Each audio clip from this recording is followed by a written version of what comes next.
So అసలు PPP అనగానే ఒక బూచిలాగా మాట్లాడుతున్నారు వైసీపీ వాళ్ళు. బాబు అసలు ఆరోగ్యశ్రీ పథకం ఏంటండి? పీపీపీ కాదా? మరి ఏంటది? అది పెద్ద స్కామా? లేకపోతే బంధుప్రీతితో ప్రైవేట్ వాళ్ళని మాఫియాని బాగు చేయడం కోసం రాజశేఖర రెడ్డి గారు డిజైన్ చేశారా? ఆయన ఒక ప్రైవేట్ మెడికల్ కాలేజ్ చదువుకోలేదా? ఒక గవర్నమెంట్ హాస్పిటల్ హౌస్ ఏజెన్సీ చేయలేదా? లేకపోతే ఒక ప్రైవేట్ హాస్పిటల్ నడుపుకోలేదా? ఆయన డాక్టర్ కదా, ఆయనకు ఆ విషయం తెలియదా? మరి ఎందుకు తీసుకొచ్చాడు ఆ పథకాన్ని?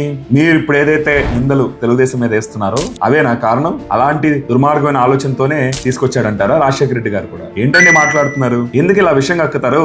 ఏ గవర్నమెంట్ నడపలేదా, కట్టలేదా హాస్పిటల్స్? ఈ ప్రైవేట్ వాళ్ళకి దోచి పెట్టాలా? జగన్ గారు చెప్తున్నారు మేము 3,000 కోట్ల రూపాయలు ప్రైవేట్ హాస్పిటల్స్ కి ఇచ్చాం సంవత్సరానికి అని చెప్పి. ఎందుకు ఇవ్వాలయ్యా? ఏ నువ్వు నడపలేవా? నీకు అంత సీన్ లేదా? గవర్నమెంట్ నడపలేదా? ఇదే కదా మీరు మాట్లాడుతున్నట్టు వరకు. ప్రజారోగ్యం మీద మీకు బాధ్యత లేదా? పేదల ఆరోగ్యం అంటే ఏమి మీకు లెక్కలేదా? ఏంటి ప్రైవేట్ హాస్పిటల్స్ పేదల్ని దోచుకొని ఇస్తారా? మీరు వాళ్ళకి అబద్ధ హస్తాలు ఇచ్చేస్తారా? వాళ్ళ ఆస్తులు ఇచ్చేస్తారా? లేకపోతే వాళ్ళకి డబ్బులు దారాగతం చేస్తారా? ఇదే కదా మీరు మాట్లాడుతున్నట్టు వరకు. మరి రాజశేఖర రెడ్డి గారు చేసిన పని తప్పంటారా? ఆరోగ్యశ్రీ స్కీమ్ మొత్తం మోసం అంటారా? చెప్పండి, మీరే చెప్పండి. ఒకవేళ ఆ స్కీమ్ ని చంద్రబాబు గారు కనుక తీసుకొస్తే జగన్మోహన్ రెడ్డి అయితే ఏం ప్రచారం చేసేవాడంటే అది పెద్ద స్కామ్ అని ఇలాగే ప్రచారం చేసేవాడు. దుర్మార్గమైన ప్రచారం చేసేసి అసలు వాళ్ళ కులపోలకి ఇచ్చుకుంటున్నాడు, వాళ్ళ కులపోల హాస్పిటల్లోనే ఆరోగ్యశ్రీ నడుస్తుంది, వాళ్ళ కిడ్నీలు అమ్మేస్తున్నారు, లివర్లు అమ్మేస్తున్నారు, హార్ట్లు అమ్మేస్తున్నారు, కళ్ళు అమ్మేస్తున్నారు అని తప్పుడు ప్రచారం చేసి ఏదో కొంతమంది మీద ఏమి ఉండి లేకపోయినా కూడా ఏదో కేసులు పెట్టి నన్ను హడావుడి చేసేసి అసలు మీకు ఆ స్కీమ్ కింద ఆపరేషన్ జరిగిందా, ఈ కిడ్నీ ఉందో ఊడిపోయిందో అమ్మేసుకున్నారో చెక్ చేయించుకోండి, అవసరమైతే స్పెషల్ క్యాంపులు పెడతానని చెప్పి జనాలు బెంబేలెత్తిచ్చేసి భయపెట్టించేసి ఆ స్కీమ్ మొత్తం మీద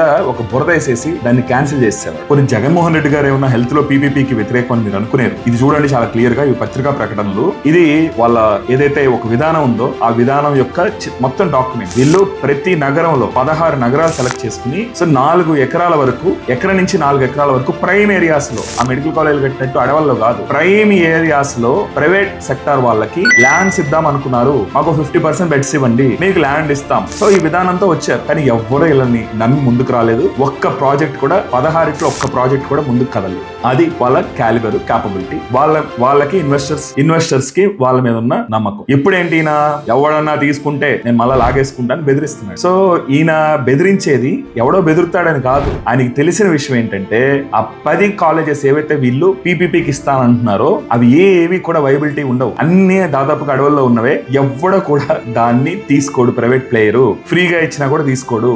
అది పెద్ద గుడిబండ లాంటివి, వైట్ ఎలిఫెంట్ లాంటివి. ఆ విషయం తెలిసే సో ఒక మేకపోతు గాంభీర్యంతో ఉట్టుట్టి బెదిరింపులు ఇస్తున్నాడు ఆయన.